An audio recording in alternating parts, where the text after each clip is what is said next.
Resentment is a slow poison. It seeps into the bones, settles in the mind, and tightens its grip with every passing day. A man can only swallow so much before the bitterness takes hold, before anger becomes purpose, before thoughts turn into something far worse. He walked into a place he once called familiar, but he wasn't there to work. He wasn't there to make peace. The walls that had once confined him now bore witness. The floor that had carried his every step now ran red. This wasn't just about money. This was personal. This was punishment. By the time silence fell, there was no turning back. The door closed behind him, but the past has a way of catching up. A call comes in, a voice trembling.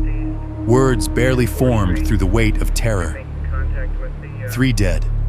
A walk-in freezer turned into a tomb. Cold steel walls painted in crimson. The air thick with the metallic scent of blood and the silence of stolen lives.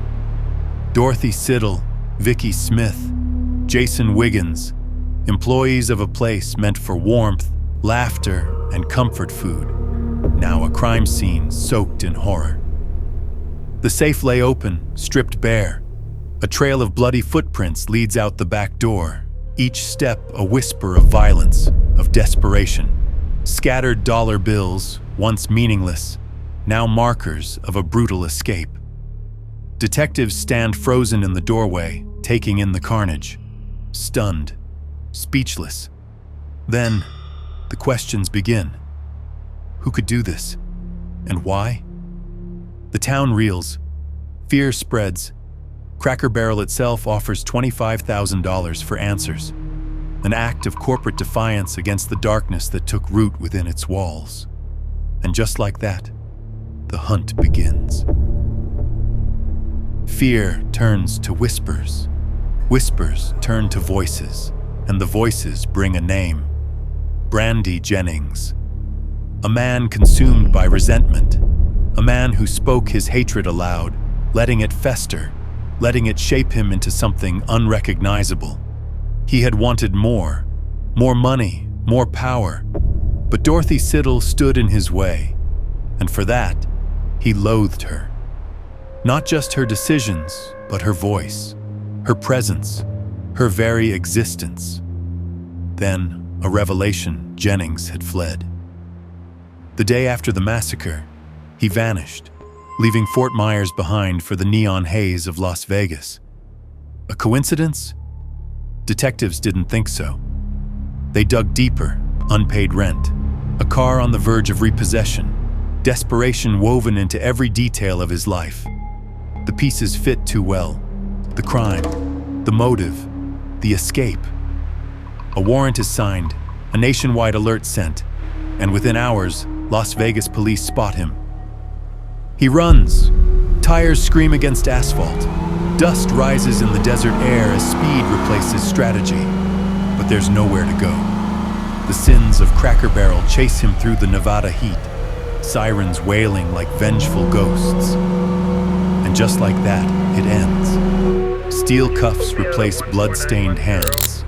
The desert sun glares down, indifferent. Brandy Jennings and his accomplice, Jason Graves, are extradited back to Florida, back to the scene of their crime, back to the silence of the walk-in freezer and the footprints they left behind. Back in Florida, beneath the cold glow of an interrogation lamp, the weight of their crime settles in. Brandy Jennings and Jason Graves, 2 men who walked into Cracker Barrel as thieves and left as something far worse. Now, locked away in separate rooms, they do what the guilty often do. They talk. Voices crack. Lies unravel.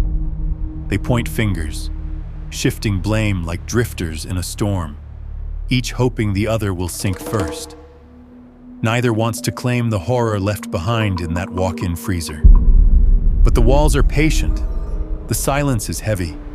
And then, a confession. Not absolute, not whole, but enough. In my mind, I don't remember killing them. Jennings mutters. But in my heart, I may have done it. And the state has no such doubt. They come for him the way he came for his victims, without mercy. The trial is swift, the evidence overwhelming.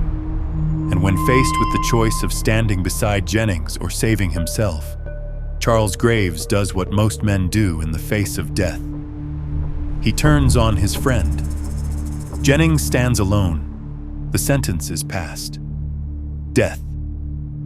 Not by knife, not by rage, but by volts of electricity surging through his body like a final, unforgiving reckoning.